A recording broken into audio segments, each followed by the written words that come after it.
gudoomiyaha xisbiga mucaaradka ah ee ucud injineer Faysal Cali Waraabe oo ku sugan magaalada Burco ee xarunta gobolka Togdheer ayaa hoygiisa ku booqday abwaan Maxamed Ibraahin Warsame Hadraawi oo muddooyinkii u dambeeyay xaalad caafimaad u jiifay magaalada Burco. injineer Faysal Cali Waraabe oo booqashada kadib warbaahinta kula hadlay afaafka guriga abwaan Hadraawi ayaa ku dheeraaday taariikhdii iyo kaalintii mugga lahayd ee abwaan Hadraawi uu ugu jiray bulshada ku hadasha afka Soomaaliga. waxaana xukuumadda haatan talada haysa ee Somaliland uu ku dhaliilay ka warqab la'aanta xaaladda abwaan Maxamed Ibraahin Warsame Hadraawi. ilaahay wuxuu noo suurtageliyey inaan soo siyaarano abwaan Hadraawi. anaga hadda gurigiisa hor taagan waxay noo sheegtay xaasku inuu hadda muddo bilaaba uu sariirta yaalay aanu fadhiisan karin xitaa.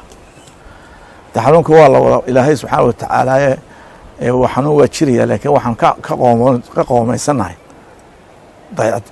waxaan xanaano aanu ka helin dalka ummadda Somaliland shacbi iyo dowladba. markaasoo kale wuxuu u baahan yahay in la xanaaniyo u baahan yahay, la daryeelo u baahan yahay.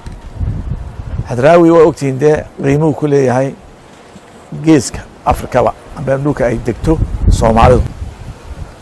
halkii Somalilandna waa ogtihiin halku ka taagnaa. anigu waxaan ku siyaartay meesha ayaa qansax dheere ee gobolka Baya 76 isagoo halkaa musaafiris loo geeyey.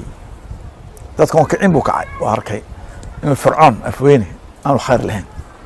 waa 67 qansax dheere la geeyey halkaas markaa la ii bedelay gobolka Bay ayaan soo siyaartay. waxaan u tagay koox dhalinyaro ah timo weyn leh meeshii uu ku xidhnaa guriga ku xidhnaa digaag ku dhaqday ilaa 67 ilaa maalintii dalka xoreynay halgankii ku jiray 76 weeye markaan arkay 76 maantana waxa weeye waxay laba nin oo quraan soo siyaarta Jamaal Xinwayl iyo nin Cabdi Yaasiin. waxaan yidhi dad kale oo dhan iska daayo ninkii Maxamed Kaahin ahaa ee Hadraawi saaxiibka ahaayeen oo haddana wasiirka ah gudaha miyuu Hadraawi iloomaan iska daa Muuse isagoo dadka waa iska wada iloobaay ya laakiin waxaan islahaa waxaan wax iloobeen ninka la yidhaaho Maxamed Kaahin.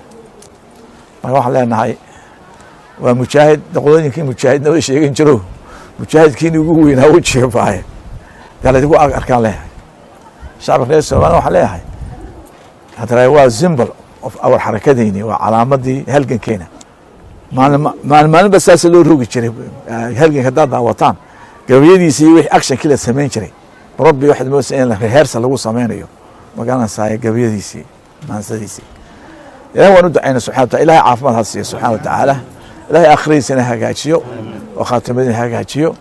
de waxaan markaa waan soo ducaynay fariintaa wada gaarsiina waa fariin caam ah oo shacabka reer Somaliland oo caam ah ayaan arintan isbeeshina maxamed wasiirka arrimaha gudaha Maxamed Kaahin ayaan leenahay ninka adan ku ognahay dalka.